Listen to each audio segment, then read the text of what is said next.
Today I'm joined by Matt Goodey, a first-year political science student with a background in farm management and a mindset built on integrity, optimism, and a desire to leave the world better than he found it. Matt believes in stepping beyond his comfort zones, choosing to see intent before judgment, and living each and every day with the goal of being better than he was yesterday. Even at 19 years old, he's intentional about impacting his communities socially, academically, and even politically. I'm looking forward to contrasting our lived experiences and discussing how his generation sees leadership, purpose, and the future of politics. Matt, thanks for coming on. Yeah, no problem. Thanks for having me here. I'm obviously quite excited. It's a new experience to have. Yeah, so we first met, actually, I think it was a little over a month and a half ago. And you were serving me dinner and a drink at a bar in Lethbridge. Yeah, I mean, what a way to meet. You can't beat that natural connection. And of course, when a guy asks you in a bar if you want to be on his podcast, who in their right mind says yes? But here I am. Yeah, you wrote it down pretty quick, so I figured it was going to go one way or the other. But I'm glad you did. It's I was told a lot of people lately that I feel I need a little youthful injection into this right now. I'm personally very passionate about you and your generation, and I think this will be fun, especially because a lot of our conversation that night circled around politics, which you're a first-year poli-sci student. Yeah. Yeah. So obviously, with a first year, I'm not a specialist by any means, but it's good to get out there and have those conversations and be ready to listen to other people's perspectives, and it's important to be able to adapt and change. And, through the years and through my studies, I hope that I will look back at conversations like this and go, I'm glad I'm smarter now. But yeah, and it's good, right? Because I think one of the things that I appreciated about it was that cross-generational conversation, right? I think there was some alignment as far as political stripe, if you want to call it. But tell me a little bit about, I loved your story about picking to go into political science, because it's pretty much a blue-collar background back home, right?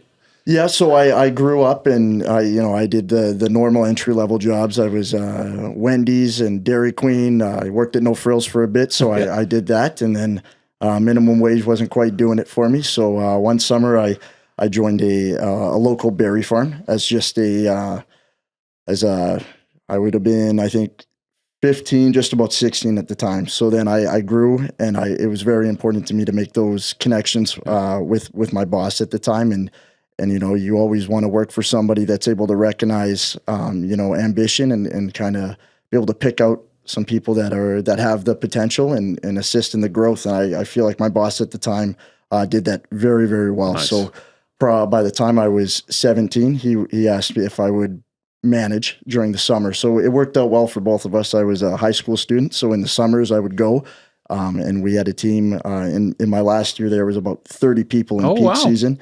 And 11 of them were international workers. So so it was neat to be so young and really have to work for that authority and legitimacy in that, because when you're the boss of 26 to 30-year-old men, there's some difficulty there for sure of them to respect you. So you got to really change your leadership styles to something where you're not telling them what to do. You're listening to input and definitely guiding them to align with your plan, but and being able to work with them, I think was incredibly important, because it's not like I was a 30-year-old telling 18-year-olds what to do. There's a certain amount of natural authority in that, but I felt as if that I had to work for it, and I would always ask myself, am I justifying my position? And I think that's important with that integrity as well, to always be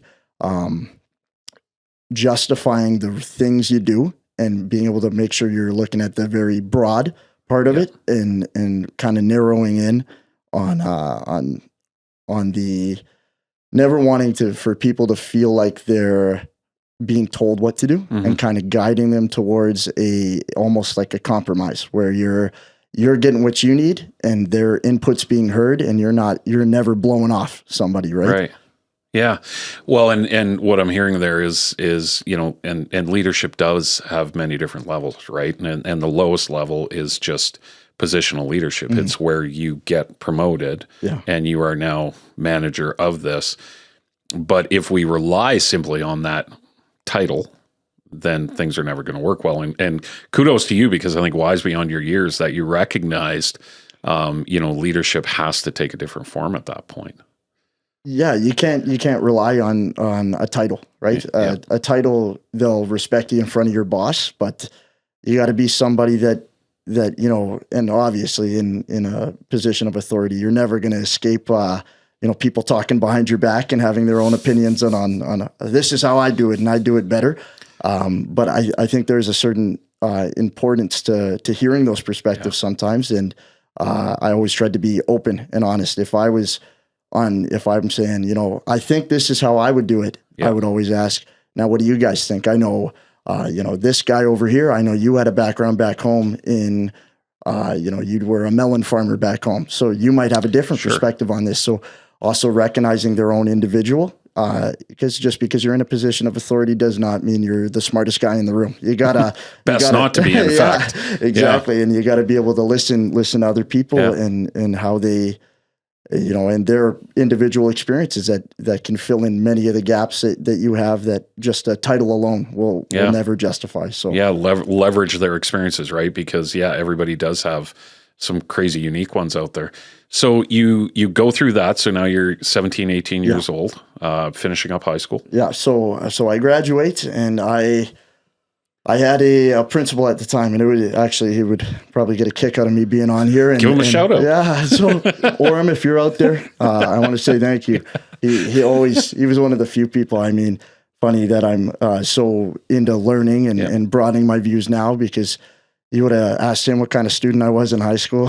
It wasn't so good. It wasn't until about grade 12. But if it wasn't for influences like him, he's seen through, the lack of effort. Sure. And he said, I can tell that you can do really well, but you always need someone that tells you just try a little harder. Yeah. And he really, really helped me shape, and he's the whole reason I'm in university.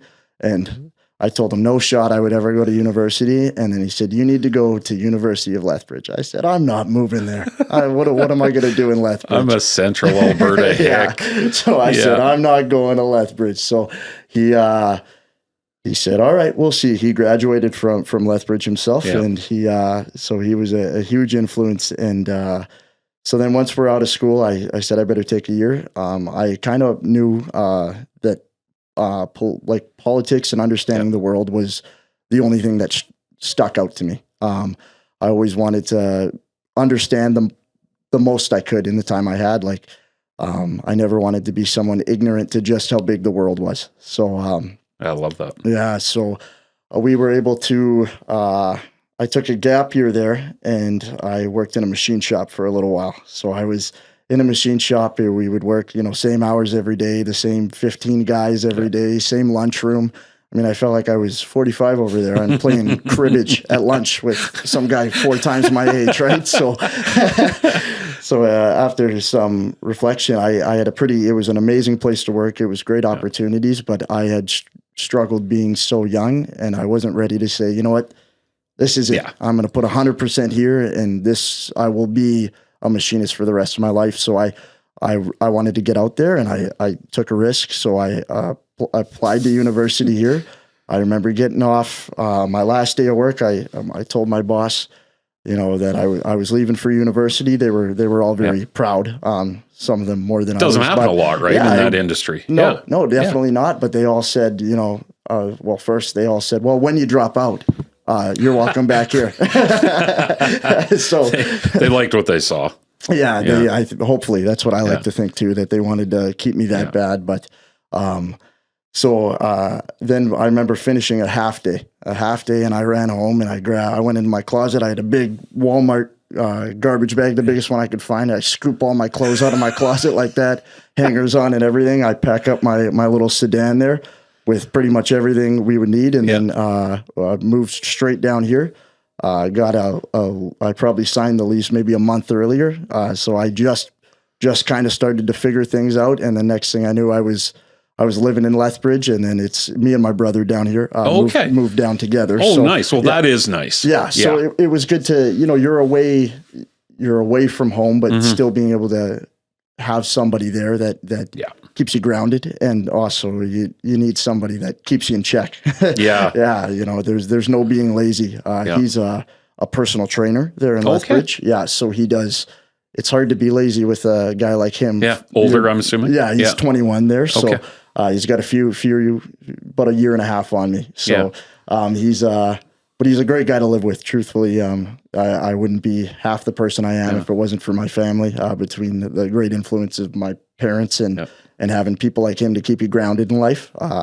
So he's here to finishing off his degree. He's got a degree in kinesiology. He's getting a bachelor in science with a major in kinesiology at the university as well there. So good for you guys. Yeah. So it was weird for us to move down here, just drop everything, you know, between certain social groups and ties to a place like that, where there's a part of you that just wants to be comfortable and you want to stay there. You want to be content, but I think it's important people aren't content. You should always want more. You should always be growing and trying to change the best you can. So, you know, you got to reap what you sow. So off I went.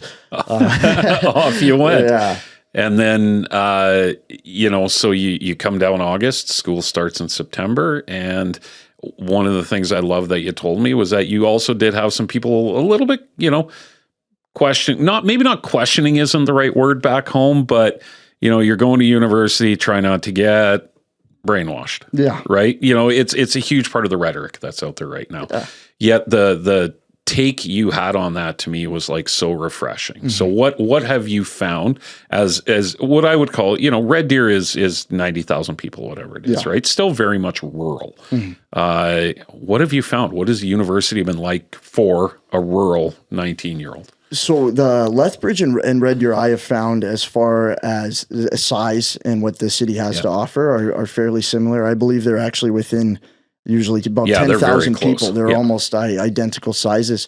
But yeah, there's definitely some people back home saying, you know, don't come back a different person, essentially, like, you know, that those ideas of brainwashing. But I personally haven't found that at all. I mean, my professors more often than not are really trying to teach you how to think and not what to think. I've never been sat down in a lecture hall and people speaking from a way where they truly believe it's the only right answer. I find that people are open to perspectives, but you just got to be able to represent yourself in not a hateful way. Those opinions are needed, and the alternative perspectives have to be there for the world to turn. And you're never going to have that many people agree on any one topic. And you shouldn't. And exactly. What do you have if you can? So, but I've not found that it's been a brainwashing of any sort. I found it's very, very open, and people are willing to discuss, but you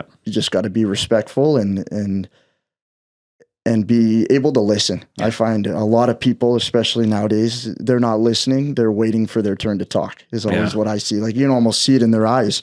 They're sitting there and they don't care. And then they say exactly what they were going to say before you started talking. Yeah. So we were literally, Levi and I were just talking about that about half an hour ago, how, you know, people very much, and I've been guilty of that myself over the years, is you lose track of listening because all you're doing, somebody has said something, you're like, oh, I got to say this next, right?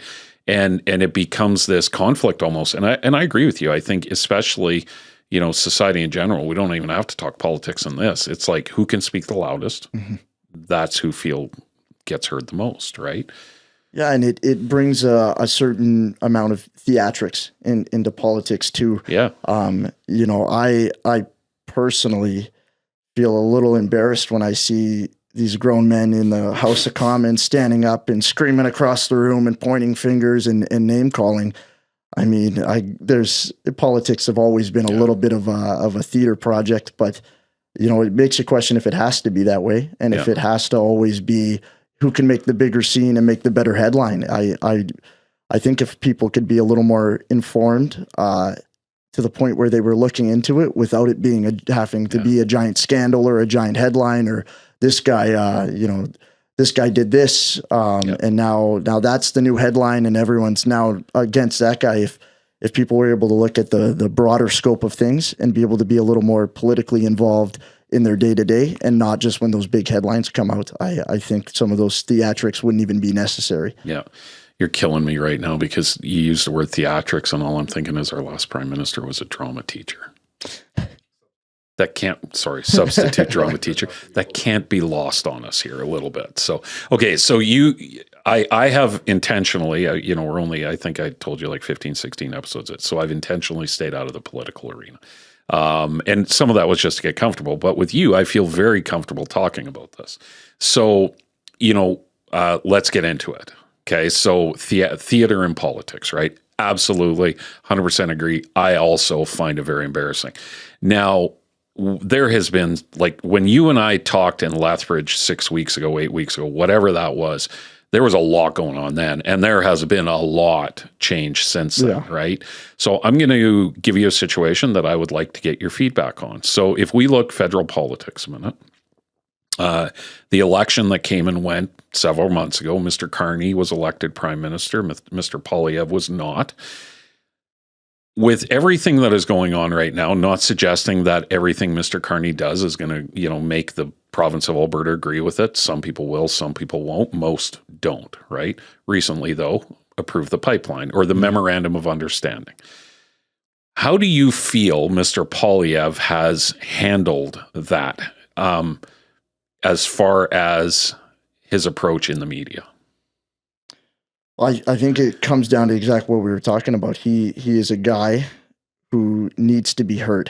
And I found that he himself is quite guilty of the theatrics. And apart from his beliefs, like so many people during the election time didn't, conservatives, some didn't agree with his way of talking and his way of speaking because of some of those theatrics. So it's hard to say if he's doing the right thing when you can't even tell if he's being genuine or if he's trying to just get his name back out there. Because when you lose a seat like that in your own riding, and you have to kind of weasel. Weasel might not be the best use of word, but he had to kind of squirm his way back into the House of Commons and find a roundabout way. How it's hard for me to see him as a genuine guy when you lose and then you're that hard stuck by it. Is it for power or is it for, what politics should be is the betterment of the society you're being charged with governing. Yeah, right?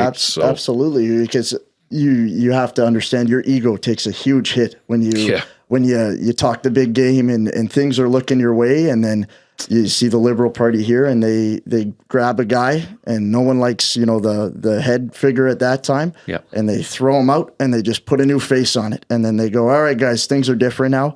And then to see how well that worked was very interesting to me to watch how people shifted. Not a whole lot of internal change happened with the Liberal Party other than just a new figurehead. The figurehead, exactly.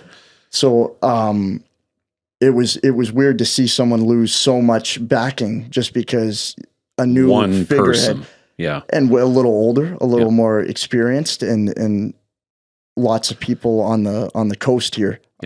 That's kind of the people they look to elect typically and historically is that those older, more experienced people compared to this kind of loud, younger gentleman who's got a lot of that kind of punchy stuff that we seen kind of similar in the States. Lots of those really theatrical, kind of round, like I'm trying to think of a good way to word it here. Well, rowdy, right? Like, I look at Mr. Poilievre, and I thought for several years, he's probably been one of the best opposition leaders I've ever seen, and then also in his, maybe even not when he wasn't the representative for the Conservative Party, back when he was just a member of the party, but still he was by far the most well-spoken. And, and there always has been an element of theatrics with Pierre.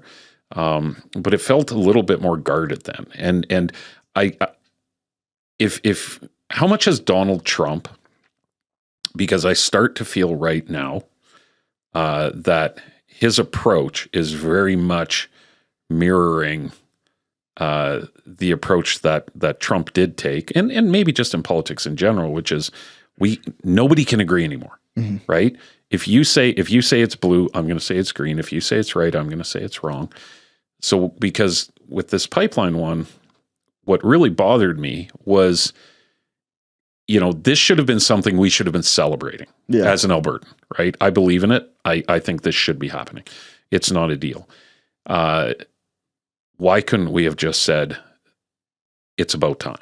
Yeah. Instead of saying, he's not going to do it anyways, right? And just always looking to spin it negatively. Yeah, and just that idea that you don't have faith in your current government. I mean, right. Whether you agree with it personally or not, the election was won. And we won more seats for, conservatives would have won more seats than they had prior. It was a step in many Albertans, right direction, if you will. I'm not saying it is the right direction, but that idea that's what conservatives wanted was more seats and more say and just to have a bigger voice, and to see Canadians immediately start saying, I heard, especially back home, lots of it was rigged or there was something funny going on there. And for people to immediately have so little faith in democracy and the way Canada does it was almost disappointing. And how fast those separatists for Alberta came out. They didn't for once look for the positives. And whether you are happy with who's in government or not, it shouldn't matter that you still were better off than what we were. The Canadians had their chance to go out and democratically vote, and it's a disservice to democracy to discredit the system like that immediately because we didn't get our way. And I found a lot of people are closed-minded to the idea that because Albertans didn't get their way, that there's still a large amount of people on the coast there and in some of the more liberal areas of Canada that got exactly what they wanted. And just because it wasn't Alberta's way, so many people were quick to shake their fists and not even give it a chance. And like you said with the pipeline, what a great example. People had zero faith it would even happen, or that the immediate doubt behind it. Look at everything that was stacked against it, right? Like, never mind that it was going to happen. The industry as a whole was call it targeted, call it whatever you want. So to see a flip in the script, even to get this in writing, to me was huge. And it just felt like something we should have been celebrating was instead just back in the news as maybe not so much, right? Yeah. And we could talk about the news all day, but and it's just I think people need to be a little more positive because the world looks a whole lot grimmer when you point out every bad thing and every little thing you don't like. The world doesn't work. You see what you want to see. So if you wake up every morning and you go, this place sucks, this country sucks, things would be a whole lot better if this and this happened. You can't. You have to be able to look for those positives, look for those little wins, even in a time where you don't feel like your municipality or your province or even the country as a whole is winning. You got to be able to find those little things, especially through life, whether that's as simple as looking out your car window when you're driving and you see a family walking down the street and the kids running through a snow pile and you see the family smiling. I mean, how much prouder can you be to be Canadian? Then when you see those little experiences and the people that we're able to create in our society, these people that do care and the people that do look for the positivity is what we have to look out for. And I think exactly what we need to try to curate as far as just those small changes go. Right? Yeah. And it changes one person at a time, right? Staying with federal politics a minute. So a big change, other than, for Alberta, the MOU that was signed, was Mr. Guilbeault stepping down. Yeah. Thoughts on that? I'm not super well versed in it, but anytime you see someone step down like that, it shows people losing faith. It shows that he is not willing to be the guy to take the fall.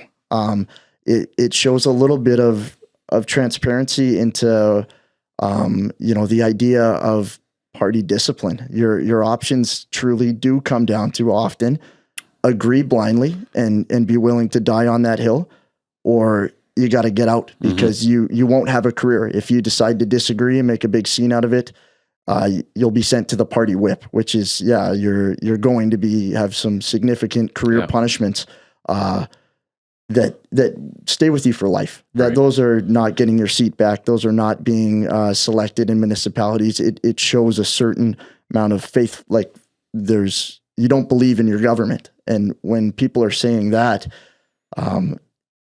it hurts everybody. It hurts the party. It hurts the people that have faith in the party, because now it's showing the people closest to it are not willing to die on the same hill that their representative prime minister is. So, we talked a lot about that actually that night that we met, which was party discipline. Yeah. Right. Give me your take on that, because that you kind of touched on it briefly, but go a little deeper on that one.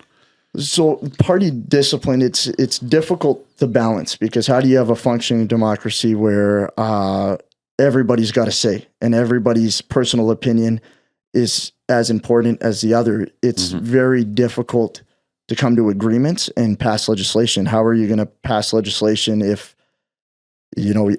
one person from your party, if you've got something close to what we have now, where you're kind of close to a 50-50. It's on the line, right? Yeah. If even 10 seats disagree, you can make or break bills like that. I think we're down to 3 now, to be honest. So it's low.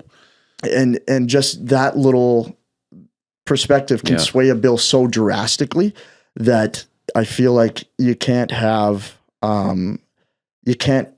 pass or get things done in a timely manner. No. If it's not there, you'd have to seriously take down some fairly large societal norms for people to even consider that as a viable option to ever get rid of it, because what's the point of having a government if they can never agree and they can never get stuff done?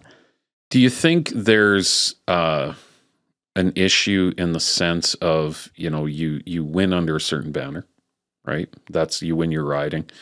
Do you think they, once you win, how much do you actually represent your constituents anymore? Or do you represent the party banner? You represent the party banner. I mean, that is the core value of party discipline. And it's such a hurtful thing to communities, because, ask probably a large portion of your population, even here in Medicine Hat, who their MP is. There, especially in some of those smaller constituencies, that they don't even know who it is. Right. They Glenn voted Motts, for the record. Yeah. I know.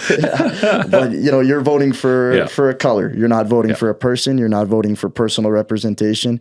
You're voting for a color. So the idea that your personal views are not being heard because Ottawa has such a large number of population, and that's where Parliament is. That's where the core is. So then these guys that are representing you are now sent to Ottawa, and one guy gets to tell them how they need to vote. So then how do you represent a community? And there is tons of behind the scenes where they do talk, and they do within a party, they do argue, but you're not allowed to see that in a public sphere. So how do you have faith in a representative when you know that they're forced to vote one specific way, whether they agree or disagree, and especially whether a community, if everyone here in Medicine Hat is saying absolutely not to something that hurts, Southeast this Alberta, region, and he's forced to say yes, otherwise he might just lose his job. And so you guys could really like the guy, and I would think that a certain part of it too is built on personal merit, like in smaller communities more specifically. You're voting because maybe he babysat, his daughter babysat your kid, and you really are that close. Yeah. But then he goes up there and he's forced to abandon those values of his community that he's aware of, and have to just vote however he's told. And it's hard to see that as fair. How are you going to navigate this as you move forward? Like, you don't know where your journey is going to be, next year, let alone 5 years, 10 years from now, right? Hypothetically, you do go down this political avenue. Maybe you are, in politics one day. How would you navigate that yourself internally, that internal battle between, personal values, beliefs, and supporting the community that maybe has put you there versus, towing the party line, as they say. How do you navigate that? I think a good step is transparency.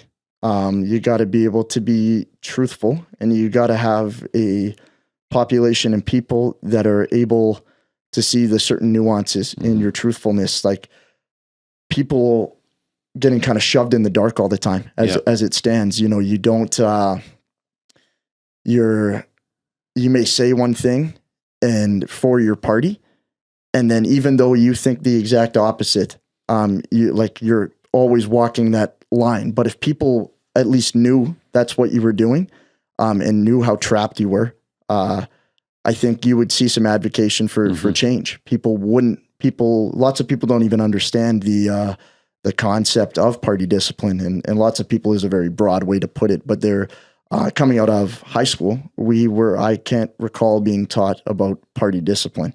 And the idea of government, you touch on it briefly in our grade 9 curriculum. That's when they really kind of break it down. But the idea of getting people politically involved younger, I think, is important, because the people that can make the change, I find that they don't care enough. There's easier routes to go. I mean, the amount of people I graduated with coming from a central Alberta that got out of school and off into the oil field they went. Yeah, sure, absolutely. That's where the money is. It was an easy choice to make. And lots of those guys are capable of doing some significant change, and there is so much value in their work. And people need to be out there on oil rigs and doing the hard work that a lot of people don't want to be doing. It's a lot more comfortable sitting in an office in Ottawa than it is out there. So I think that we need to be able to curate that younger. I mean, it's hard to teach an old dog new tricks, but if we can teach a new generation. Wait a minute. Yeah, no, you're absolutely right, though. You said something I want to come back to, which, you said it's a job. So my question, when we're talking about somebody who won a seat in an election, and where you had said it was, it's a job in the sense of for the party, right? Who's the job for? Is it for the party or is it for the constituents? And is it wrong to think that they should be afraid of losing their job when they're not doing the work of the constituents, right? I mean, challenge. It should. Honestly, I think if you could move away from viewing politics as a job, it would be the best. It's a public service. The idea that, let's say one of your guys here is stuck it to you and said, "Boss, I see why you told me to do that. I'm just not doing it." Yeah. That's unacceptable in any other job. Sometimes you do what your boss tells you just because that's what it is, and he's got a plan and you got to follow it. Yeah. So when you look at it in such a rigid job form, that it is a job, and that you've got certain rules you got to follow, and there's norms and normative things you have to do within a culture. It's no different than a work culture. Sometimes you got to act a certain way and walk a certain way and stuff like that. The fact that something as important as politics follows such a rigid format, I think is a little dated. It shouldn't be a job. It should be a public service. Yeah. It's servant leadership, right? I had somebody remind me of that the other day, actually, was, and I'm a firm believer in it, is, the best leaders in the world are the ones that are there to serve, right? If it's self-serving, you're probably not going to end up being a good leader. But that's been lost, right? Mm-hmm. We've now just gotten into the space where it's, who am I serving? Yeah. I'm serving the party. I'm serving winning. What is winning? Yeah. I'm serving my ego. I'm serving. But the last person we're doing is actually serving the communities that put them there in the first place, right? And that ego bit is such an important part. Politics does seem to, a certain kind of person will always strive for that power, influence, and that idea of having a prestigious job, if you will. It's usually, well, I shouldn't say respected. Lots of people think politician and they think crooked, and then crooked and this. Next step up from a lawyer. Yeah, exactly. Pretty much. That's usually the route they take anyways. So I was going to say most are lawyers. But I think that's why transparency is important. People should know. and not that those services aren't available. There are tons and tons of online services where you can see what's going on in Parliament. You can watch it. You can look into documents. Like Canada's got some of the best public records across the world. It's so easy to look, and yet it's so hard to care about it. And it's interesting that people are, people will say they're politically active, but for the most part, regurgitating whatever they've seen on TikTok or their news feed that week. Yeah. Well, and I think we're apathetic, right? Like we just, I think people have just gone into a place of, does my voice make a difference anymore anyways, right? That's a dangerous space to be in. Absolutely. And like you said, apathy, what a great term to call it, because it's hard to afford right now too. The economy plays a huge part in it. When you've got to work as much as most people have to work, especially those guys in the oil field I was talking about that are working 12, 14-hour days, they're gone for 40 days at a time and in the dead of winter. Yeah. Guys, fisheries, right? Yeah. Like some wicked hard jobs out there. And then how do you get off that kind of shift and go, time to sit down and open up a government document and scroll through it, right? So a huge part of it is that people don't have the energy to care. How can you be, how can you be politically involved and work 14-hour days? It doesn't work. So it just that to be able to find a way that people could be educated and truly care about what's going on, aside from those major headlines that come across their TikTok and major news. Yeah. If we think about provincially a little bit now, so the UCP was elected in, and their leader, Daniel Smith, who actually represents one of the Medicine Hat ridings. Which side? I heard Brooks that Medicine Hat. Yeah, we're weird. Yeah. We're split. So yeah, she's actually not in my riding. She's on the north side of the river. But there was a lot going on in provincial politics right now too. Yeah. Like straight from the teacher strike to, now we've got these recall petitions going on to invoking the notwithstanding clause. Like it seems like every day there's something new happening, right? Give me some insights, high level, on what you're seeing in provincial politics right now in Alberta. I mean, the notwithstanding clause is such an interesting term that comes all the way back to early government when we're signing our charter, when those guys, the 11 representatives of the provinces, are sitting down and they're trying to come up with a way that makes everybody happy, and the provinces are not really willing to give up the power they have. Yeah. So Pierre Trudeau, so Trudeau Senior, there comes up with the notwithstanding clause as kind of a way to pass this legislation, and because he knows that they called it the Gang of Eight is what they were called. Okay. So the Gang of Eight was mostly Western provinces, so Alberta was a big one in it, and they pretty much said we're going to stick together. No matter what happens in this charter, they were making sure that the Gang of Eight won. So then it's important to know historically what was going on with Quebec at the time. They were just moving past their separatist government there. So they were just kind of getting out. And this is after Pierre did the War Measures Act within Quebec. So there's some pretty hard stuff that he's trying to pass and get Quebec to agree with. So for the notwithstanding clause was supposed to be a nuclear option is what it was when he was writing it. And it wasn't used. Quebec used it as kind of to stick it back to them once the charter was passed there. They put it in almost every legislation. If the Supreme Court challenges this, we're invoking. We're just going to invoke it. There, although it was meant to be a nuclear option, there's no, codified, written down criteria for when you can use it. So it's always been kind of a weird thing to sit in the backseat. You could use it anytime, and then to pull it out to force people back to work. Was that a time we needed a nuclear option? It's super hard to tell because the Supreme Court here in Canada, since everything comes down to Parliament. In the States, the Supreme Court what they say goes. They got to be specific. They got to be thorough. Here they can give you a broad statement and send it back to Parliament and hope that politics sorts itself out. So the Supreme Court just coined something, a nuclear option, and then for politics to kind of figure out what that meant was hard. So how do you say if it was a right or wrong to bring in a notwithstanding clause with such a broad outline of what it actually is?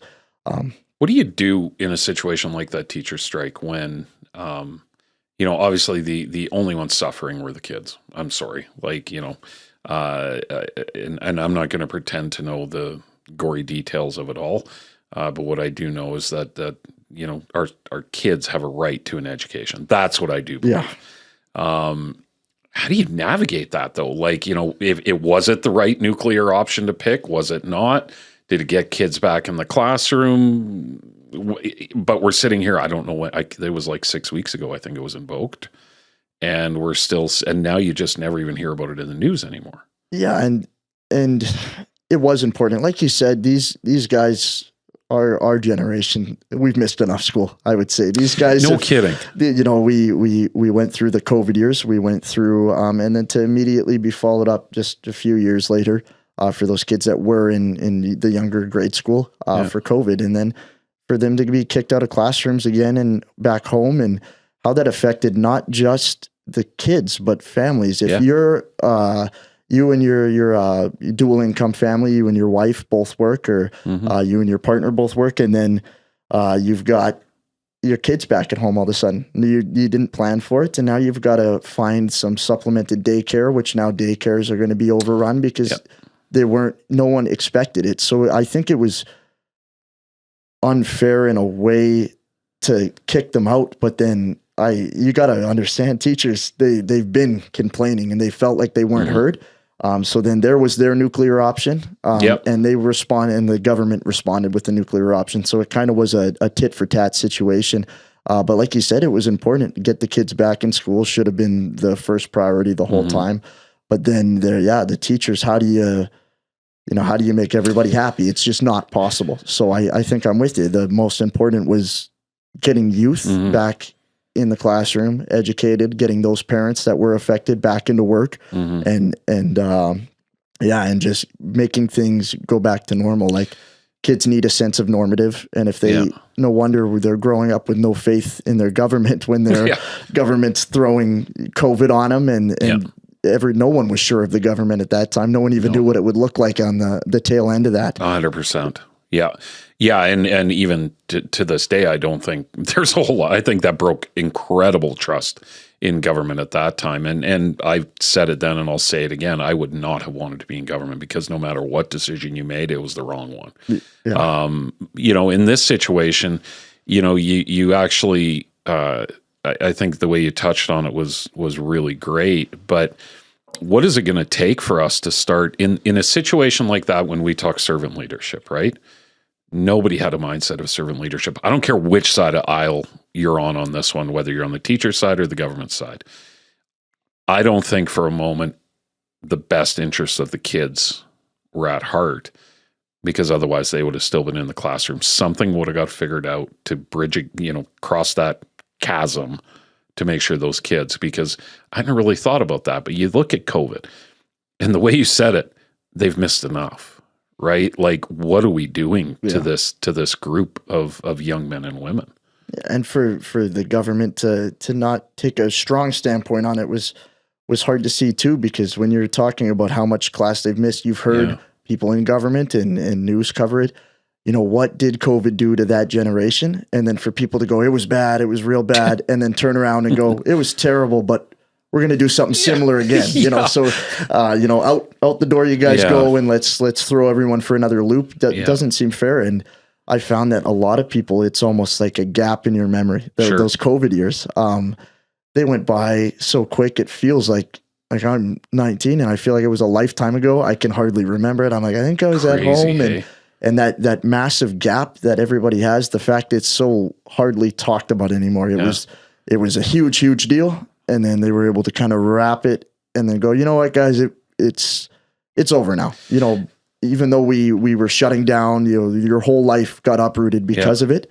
and now we're going to shut it back down. When did the COVID restrictions leave? I'm going to get you to, when did they actually end? I can't remember. Like, I know COVID started in 2020, and so in my head, I often go, oh, well, that was almost 6 years ago. Yeah. No, it wasn't, because it went on for a stretch, right? For rolling restrictions and shutdowns, and I want to say it was all the way into 2022, but I could be wrong with that. My grade 8 year, so that would have been, I'm trying to think of what year it was there, but that would have been when I got sent home from school. It was grade 8. Yeah, and then so you would have been 14. Yeah, and then grade 11 was the last year we had to wear masks. So it was like we were in and out of the classroom throughout. Yeah. Because I was back in grade 9, but things were so different, and you had to stay in your cohorts. Yeah, that's right. A new word that we all learned during COVID. Yeah, exactly. So the COVID-19 border measures ended October 1st in 2022. So that was for travel. Okay, so that's 2.5 years. Yeah, so that was like if you were traveling in or out of Canada. But yeah, mask mandates could have been longer. I think they went quite a bit longer. Yeah, it's crazy, right? And so, you think about that. So 2022, so that was October 22. We know we still have masks going on after that. So there's still an impact of it. And then less than 3 years later, we're kicking kids out of classrooms again, right? Yeah. And I'm going, you got to be joking me. And I go, and why are we waiting until the fall? That's the part. That's the part that really burns me. And again, I'm targeting both here. Like, we all knew this was an issue. How are we not solving this? Between April and August? Yeah, comes to mind. Yeah, exactly. That's a good way to put it. But then, what we're saying essentially is, why are we getting to the point where these nuclear options are something that are crossing the table? Why are we doing a strike? And why are we having to undo a strike with a notwithstanding clause? The nuclear options that our government has left there for us for circumstances.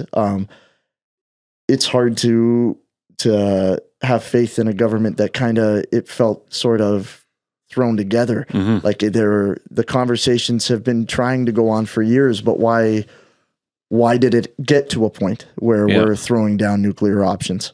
Yeah, I never understand how negotiations take so long, to be honest with you. Whether it's the Teachers Canada Post is another one, where I'm going, how are we talking strike again? Like, how is this, how have we not figured this out? But that, the whole strike union, all that's a conversation for another day. It's so, those policies and the amount of just, it's so deeply entrenched that it's not an easy process, because you're trying to make people happy. You're trying to balance government budget with what the people want. And then you're trying to, you can't get something without giving up something. So then the government's got to sit there and say, what do we give up so that we can get to an agreement here? Because that money doesn't come from anywhere, as we don't have money to be thrown around like that. So it's got to come from somewhere. It's got to come from somebody. And someone's always going to have it stuck to them. There's always going to be a short end of the stick, and someone's going to have to get it. So it's unfortunate that people's lives get so drastically affected by it, and working conditions and all the things. I'm not a teacher, but they're real concerns that people have. And I think any concern that a Canadian has, they need to have a voice. But the fact that those voices aren't heard and aren't, widely talked about until you go with those nuclear options comes back to what we were talking about earlier with those massive headlines that you almost need to make a punch to make a difference, Yeah. It's sad it gets to that point. Do you know much about, and I'm asking this because I kind of know, but don't know, about these recall petitions going on right now? No, I'm not super aware of them at all. Okay, so maybe we'll just avoid that one, because I don't want either of us to speak stupidly on it. Yeah. But it's something I'm just confused about. I don't understand how it, like, every single day it seems like somebody else now is getting a recall petition goes in, a recall petition goes in. But very strange. So on the Alberta political front, I guess, the province as a whole is now, kind of built a little bit of excitement up around the pipeline side of things. We have a government in place right now that is very pro-oil. Opposition party that is not so much, although they're kind of not really federal NDP level bad oil, but again, they got to talk against it. What do you see as the future in Alberta politics right now? Because we still got a little ways to go with the current government. I mean, it's bigger than Alberta is the thing. You're right. Yeah. Probably you would have no problem passing that. People are going to agree here.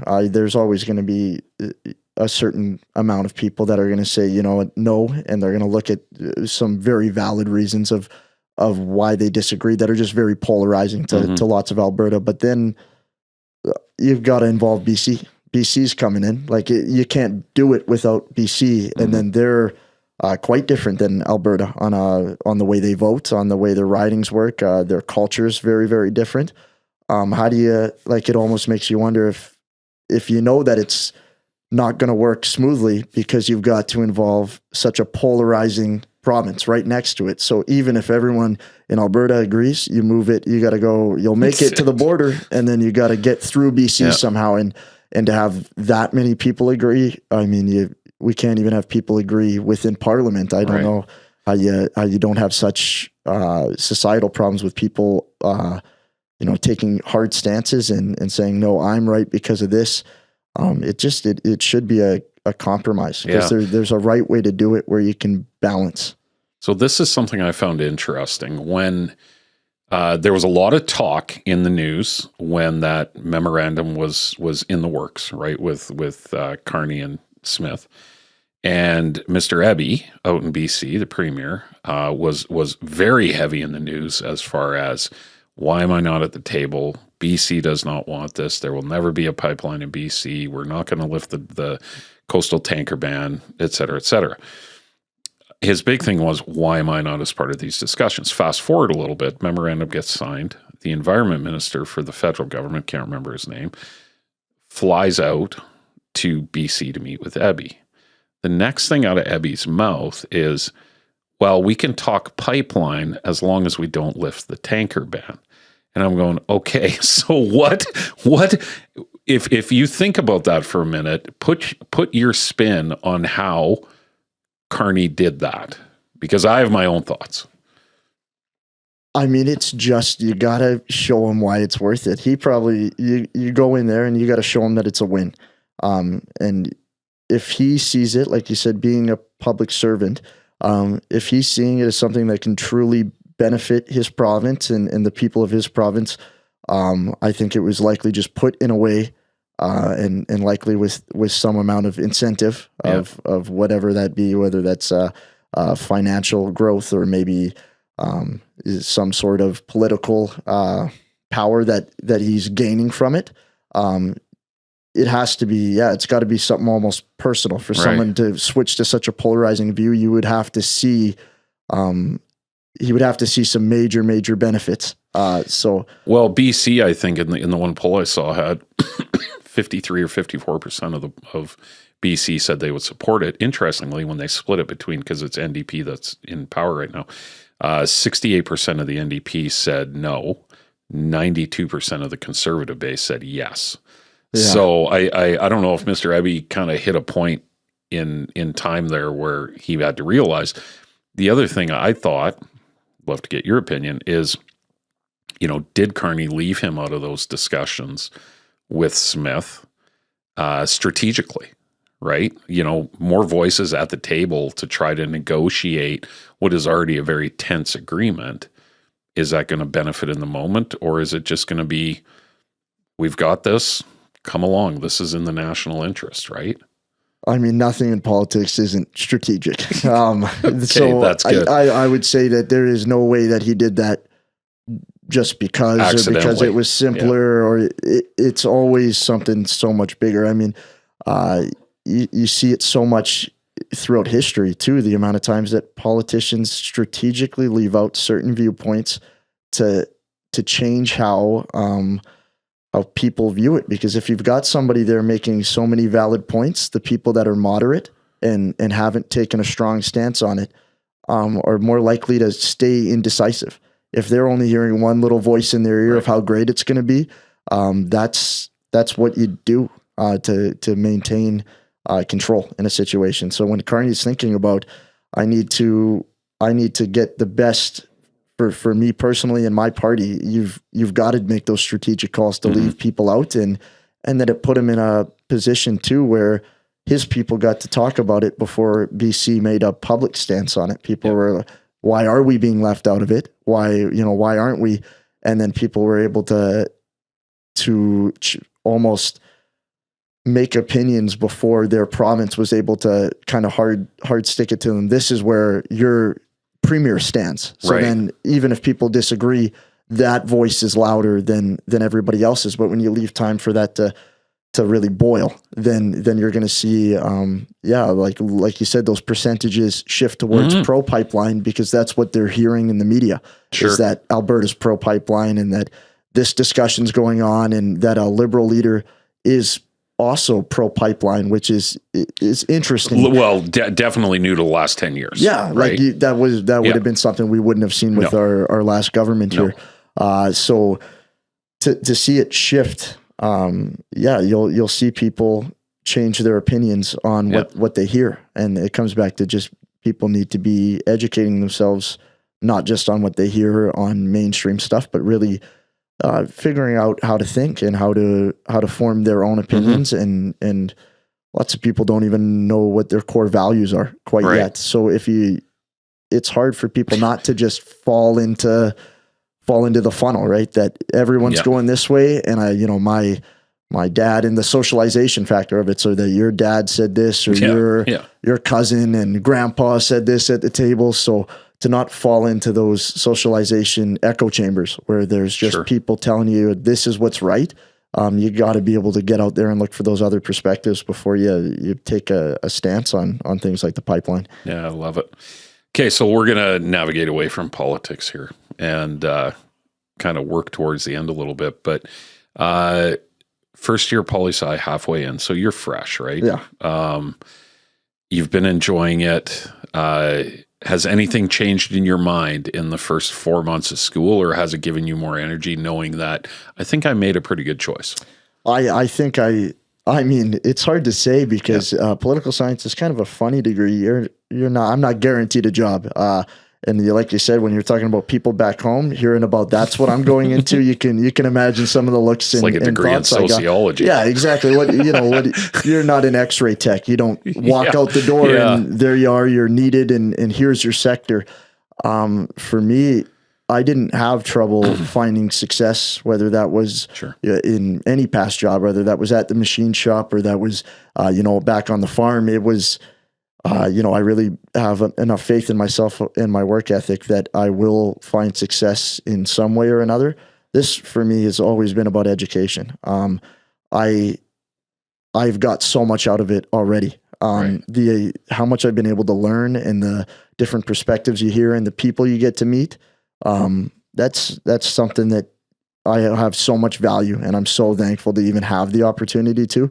I could get out and I could never look at that piece of paper again, and I would still feel pretty happy about what I did with my time. And that's in the first 4 months. So the idea that every day I go there and I learn some new way to not change my perspective, but evolve my perspective. One new term or one new where I'm like, you know what, that's the idea of culture. How much broadening that, like I'm in an anthropology class as well. So anthropology is super, super about culture. So the idea that that you have to learn those broad viewpoints that anthropology really takes in, of how different and weird each country is, and each way of doing things, and each life, to just have that broad perspective is very, very important to me. I want to be opinionated, and I want to be very confident in myself. And I found that, if you don't educate yourself, you really shouldn't be confident on viewpoints. And I'm nowhere near educated to like you said, first year, I'm hardly even dipping my toes in. So it's about being smarter and gaining the confidence that I need to be able to be a little bit more decisive in my opinions. And don't get educated through your Instagram algorithms, people. Yes, sure. Yeah. I mean, you can talk all day about about the idea that social echo chamber. Yes. Because your algorithm is going to tell you exactly what you want to hear at all times. It's going to, if you like a conservative video over and over and every time, they're going to keep feeding you it, and they're going to keep feeding you, and they're going to really put you into a certain niche of this is what this person wants to see. So we're going to keep feeding them that. And then it really, if that's all that you're viewing for, getting your world news, you're going to hear exactly what you want to hear and think you're very, very right. So it's, like you said, that's not education. That's, that's very much curated directly to how you feel at that time. What's the next family dinner look like for you when you go back home? Is it going to have a little bit more spice to it now that, you've got half a year of university under your belt? And I wouldn't think so. I don't think I'm near smart enough to change any minds. I think you're watering yourself down a little bit here, for the record. Yeah. Well, thank you. Thank you. But I was always fairly strong in my opinion. So when you're talking about family dinner, truthfully, we try to stay away from it. But someone's always going to bring it up anyways, and I think you're right. A few more heads are going to turn my way. But let's see what Matt has to say. Look at him. He's the smart one in the room. That's right. But no, it definitely hasn't boosted my ego too much so far. So I'm still very humble and very willing to listen, and I hope that follows me if I do continue in wanting a career in politics. I hope that follows me in there. That I hope it does too. Yeah, I hope that less people feel the need to be the loudest guy in the room, the guy pointing. I mean, we've got such a beautiful multi-party system, something that I feel like is underutilized as it stands. Because we should be able to make those compromises that make the most amount of people happy. And that's a huge benefit of hearing those different perspectives in the House of Commons, and having even the smaller parties that are able to win seats, and that democratic freedom that's there for Canadians to take advantage of. I feel like there's a way we can use it a little bit smarter, and not just making behind the scenes agreements that you're going to say yes because you're going to get more money to spend here, and we're going to be able to help you out when you want to pass your legislative bill. Some of it just feels like they're doing it for themselves and not for the people, right? So I hope we can stray away from that, and I hope that there's some young individuals out there that are thinking the same way I do. Well, I think you're giving a lot of young people a great example to follow in the footsteps of. You said one thing in your kind of your guest form that you filled out, and you actually said it when we were talking before this. And I'm going to challenge you on this a minute. Is you've said a few times that you're naive. What does that mean to you? What it means to me is that I haven't seen the worst of the world yet. I come from a very privileged background. I never, I wasn't somebody who got to see the bad in the world. If you're somebody that grows up around, you're in an epicenter where your parents are addicts and your parents are, not supporting you the way you need to. I mean, how am I supposed to understand their perspective at all? So then for me to ever take, I guess what I'm saying by being naive is that I don't have enough experience to understand anything that much bigger than myself. I understand what it's like to be someone growing up in Red Deer in a similar area with similar privileges. I do not understand what it's like to be in downtown Winnipeg and struggling for meals and the people that need social programs and the people that need some of these programs that some people here disagree with. How am I supposed to understand that at 19 years old? So then that comes back to education. It's just, I want to see more. I want to do more. And I want to be open to changing my opinion. So I think you've touched on something there that probably could be carried over any generation. And I've never actually thought about it this way till just how you worded it there. I think we could all probably stand to be a little more naive or acknowledge maybe we are naive, right? I don't think I love how you put it, and it flowed so easily. So I know you believe it as well, which is you haven't experienced these things.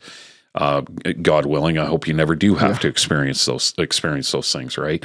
But I can tell you, at 51 years old, I also have not experienced those things. So, but I have never thought of myself as naive, because I have assumed age has brought wisdom and experience, and so my naivete has evaporated. But I don't think it has, because there's so much of life that I haven't seen or done because of the things I've been privileged with. And I think that's just a good thing for all of us to maybe take from you today, is it's okay to be naive. In fact, we should probably all acknowledge it a little bit more. Yeah, and to be that self-awareness there, 100%, just to be able to put your 2 cents in when you've got the background, and then to be able to listen when you don't, because so many people are quick to shut down polarizing stuff, but you don't understand the background that curates somebody to think like that. For somebody who was born into hard circumstances, they didn't get a choice no more than I got a choice to be born where I was.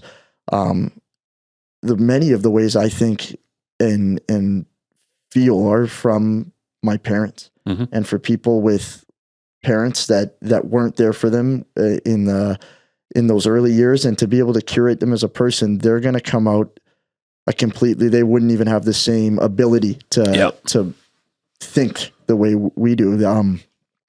So it's very, very easy to think that just because, like you said, old age and I've done this, and I've, bought a business, I've owned a business, that within that sector, you're right, you're not naive at all. But then the world's a big place. The world's a big place, and you think, and that's just Canada, right? And then you can't even begin to think about, in some of the atrocities that have gone on, even just recently, some of the terrible things going on in the world. How do you, and we've got time to sit back and think about, how we feel, and how we feel about a pipeline when some people have to worry about how they're going to survive tomorrow. It's super easy to be naive. Like that's like we've got the biggest problems in politics, but I mean, it's the sad reality that our problems look a lot smaller when you look a lot bigger, Yeah. Crazy. Matt, I can't thank you enough for coming in today. And this just flowed as easily as, my power salmon bowl and my glass of Pinot Grigio at Brickstone. I love the connection. It's so much fun. I love, who you are as an individual, the age that you are.